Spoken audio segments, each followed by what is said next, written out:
Thank you so much. And it's an absolute honour to be here singing for Jeremy's birthday. Such a special day, and so excited to be singing at the Pheasantry for the first time.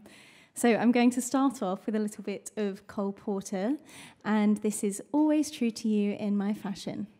I'm just going to lower this a little bit. There we go.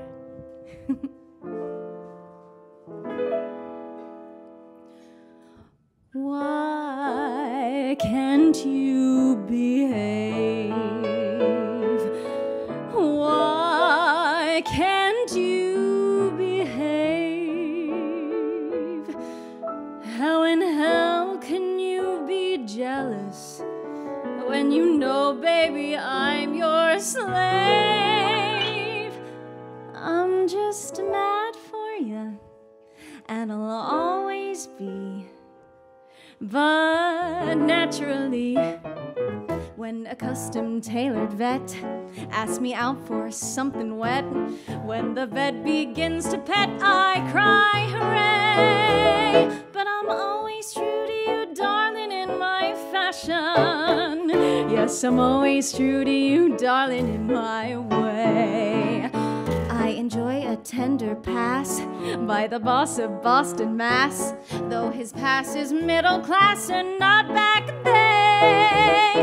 But I'm always true to you, darling, in my fashion. Yes, I'm always true to you, darling, in my way. There's a madman known as Mac who is planning to attack. If his mad attack means a Cadillac, okay. But I'm always true to you, darling, in my fashion. Yes, I'm always true to you, darling, in my way. I've been asked to have a meal with a big tycoon in steel. If the meal includes a deal, accept I may. But I'm always true to you, darling, in my fashion. Yes, I'm always true to you, darling, in my way. I could never curl my lip to a dazzling diamond clip. If the clip means let her rip, I'd not say nay. But I'm always true to you, darling, in my fashion. Yes, I'm always true to you, darling, in my way. There's an oil man known as Tex who is keen to give me checks, though his checks I fear may mean Tex is here to stay. But I'm always true to you, darling, in my fashion. Yes, I'm always true to you, darling, in my way. Thank you.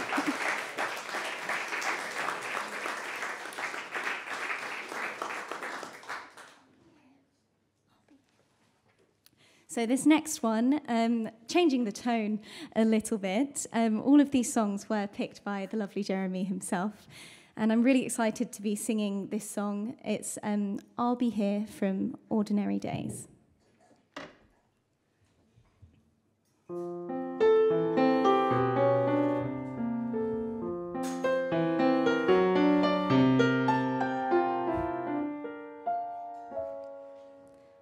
We met, of all places, in front of Gristedes, some freakishly cold winter's day, and I had on several unflattering layers of wool.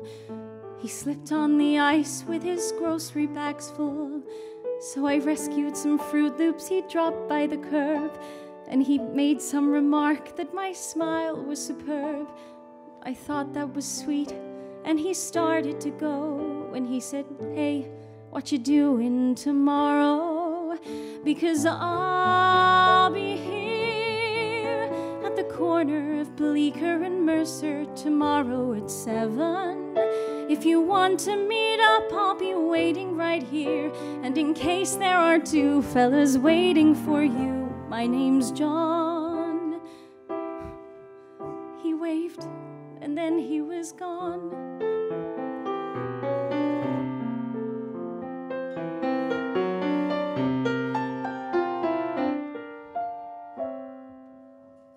Needless to say, I went back there to meet him, mostly to see if he'd show. And there he was, was out in the cold with his jacket pulled tight. He took me to dinner and kissed me goodnight. The next week we went to some terrible play, and the week after that drank hot chocolate all day. And then suddenly 8 or 9 months had flown by when he said, "Hey, what you doing the rest of your life? Because I'll be here right beside you as long as you want me to be. There's no question. There is nothing I've wanted so much in my life. This might sound immature, but I'm totally sure you're the one." And we had just begun. We got hitched in September, our favorite month, with a rock band that played in this old synagogue. And we bought an apartment on West 17th Street and talked about children and getting a dog. Our first anniversary came in a flash, and we promised to take the day off. He had to stop into his office that morning, and so I went walking downtown to this bakery I know. When I saw on the street what I thought was a joke, till I noticed the sirens and saw all the smoke, and I'm running back home with this feeling of dread to the voicemail he left with the last words he said.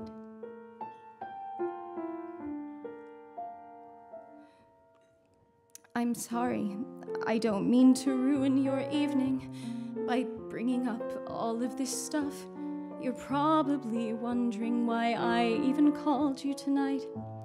Well, today something happened that spooked me all right. I saw storm clouds of papers fall down from the sky, and I thought of that day, and I started to cry. And then, sure as I breathe, I heard John clear as day saying, 'Hey, you're allowed to move on. It's okay. Because I'll be here even when you decide to get rid of my favorite sweater.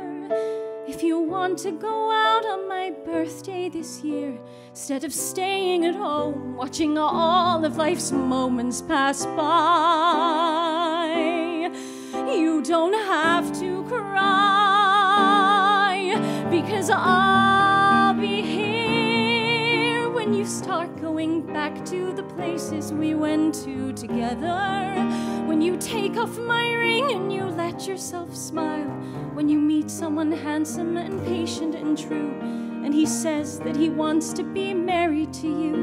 Then you call him one night and he meets you downtown, and you finally answer him, yes, yes, Jason, I will marry you.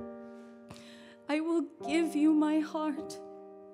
It has taken so long, but I'm ready to start.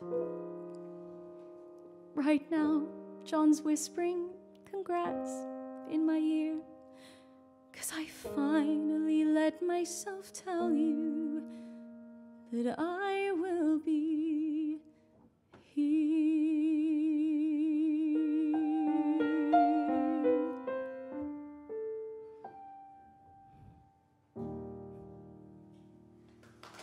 Thank you.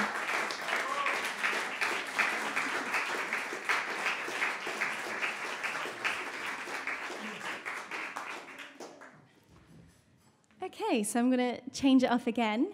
Now this one is a little one from The Greatest Showman, which I'm sure most people have seen. It's a lovely film, and this is Never Enough.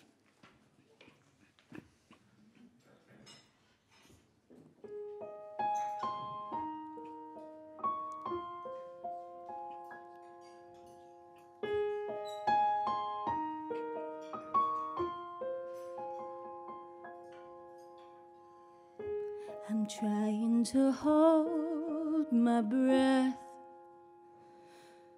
let it stay this way. Can't let this moment end. You set off a dream in me, getting loud now. Can you hear like a wing. Take my hand, will you share this with me? 'Cause darling, without you, all the shine of 1,000 spotlights, all the stars we steal from the night sky will never be enough, never be enough. Towers of gold are still too little.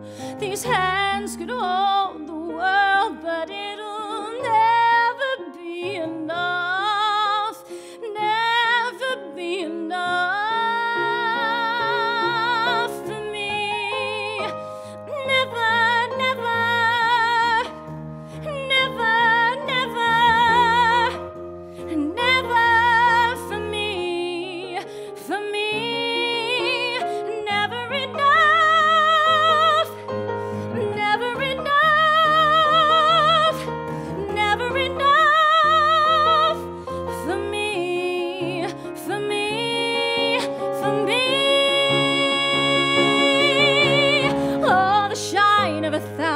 Spotlights, all the stars we steal from the night sky will never be enough, never be enough. Towers of gold are still too little. These hands could hold the world, but it'll never be enough, never be enough.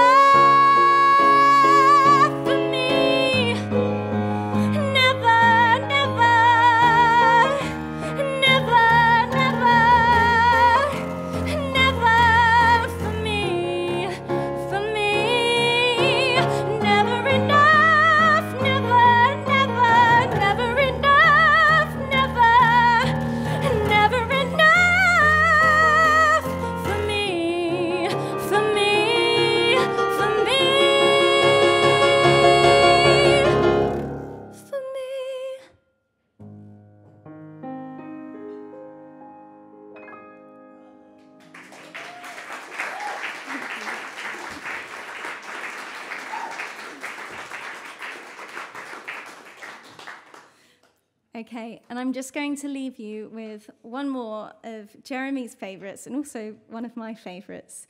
This is from a gorgeous musical called Waitress. This is She Used to Be Mine.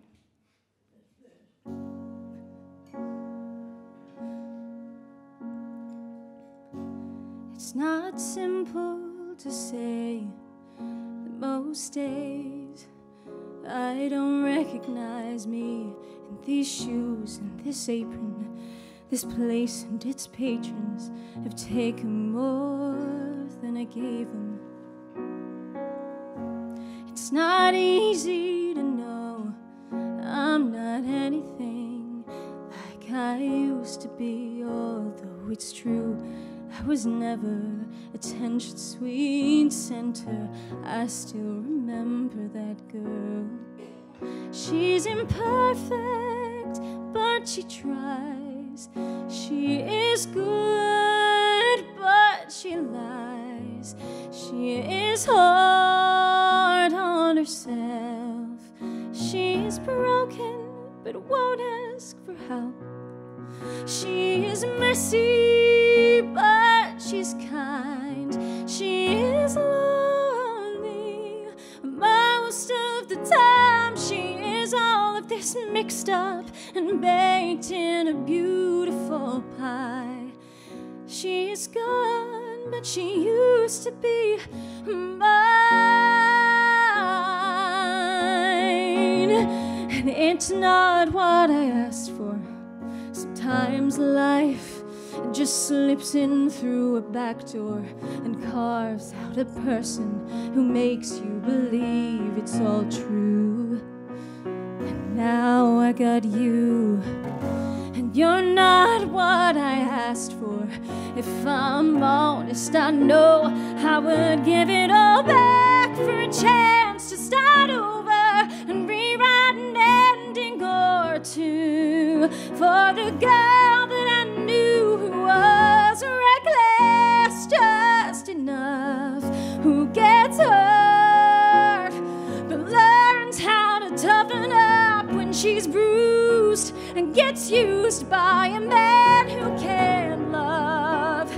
and then she'll get stuck and be scared of the life that's inside her, growing stronger each day till it finally reminds her to fight just a little to bring back the fire in her eyes that's been gone but used to be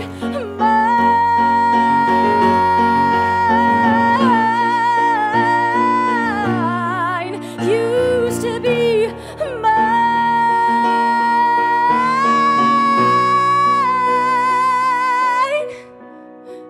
She's messy, but she's kind.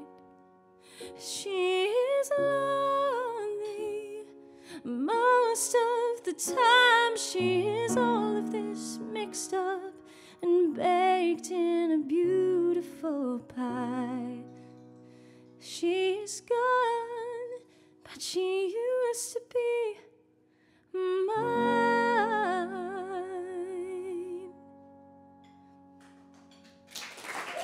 Thank you.